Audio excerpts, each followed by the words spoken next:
மேகதாது அணை கட்டுவதற்கு தமிழக அரசுடைய அனுமதி தேவையில்லைன்னு சொல்லி நேற்று மேகதாது அணை போன்ற அணைகளை கட்டுவது பாதிக்கப்பட்டவங்களுக்கு கொடுக்கப்பட்ட பணியான நிறுத்தி வைக்கப்பட்டிருக்கு. இதுல தமிழ்நாடு அரசுடைய நிலைப்பாடு மேகதாது அணை கட்டுவதற்கு தமிழக அரசுடைய அனுமதி தேவையில்லைன்னு சொல்லி நேற்று பார்லிமெண்ட்ல மத்திய இணையமைச்சர் நீர்வளத்துறையில பதில் கொடுத்திருக்காங்க. இது தமிழக அரசு எப்படி எதிர்கொள்ள போகுது? முதலமைச்சரும் வரக்கூடிய திங்கட்கிழமை போறாரு. தமிழ்நாட்டை பொறுத்தவரை இது போன்ற கருத்துக்கள் அடிக்கடி கேள்விகளாக கேட்கப்பட்டு வருகிறது.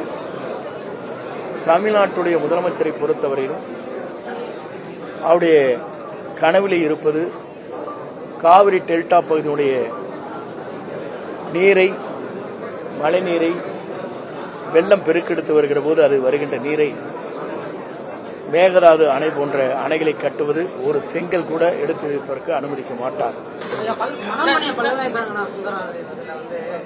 தமிழ்தாய் வாழ்த்து 3வது இடத்துக்கு பாடப்பட்டிருக்கு. தமிழ்நாடு அரசு தொடர்புடைய தமிழ்தாய் வாழ்த்துக்கு முன்னுரிமை அளிக்கப்படாது என்று இல்லை, எங்களை பொறுத்தவரையிலும் ஆளுநரை முதலிலே தமிழ்தாய் வாழ்த்து பாடியதற்கு பிறகுதான் ஆணு உரை ஏற்பட்டது என்பதை நீங்கள் அறிவீர்கள். ஏதோ ஒரு இடத்துல நடைபெற்றது இப்போ திடீர் என்று கேட்கிறீர்கள். அதற்கான இந்த துறையினுடைய உயர்கல்வித்துறை அமைச்சர் அதற்கான பதிலை அளிப்பார். மழைநீர் வடிகால் பணிகள் சென்னை முழுவதும் நடைபெற்று வந்தது. அது முழுமையா முடிவடைஞ்சிருக்கா? வடகிழக்கு பருவமழையை சென்னையில் எதிர்கொள்வதற்கு நம்ம என்ன மேற்கொள்ளும்?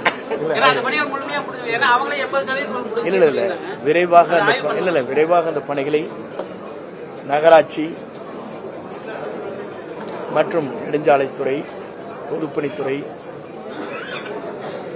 சேர்ந்து அந்த பணிகளை வேகமாக செய்து கொண்டிருக்கிறார்கள். இன்னும் 2-3 மாதங்கள் இருக்கிறது. ஆகவே நீங்கள் பொறுத்திருந்து அந்த கேள்வியை கேட்கலாம். பாதிக்கப்பட்டவங்களுக்கு கொடுக்கப்பட்ட பணியான நிறுத்தி வைக்கப்பட்டிருக்கு. இதுல தமிழ்நாடு அரசுடைய நிலைப்பாடு பரிசீலிக்கப்பட்டுக் கொண்டிருக்கிறது.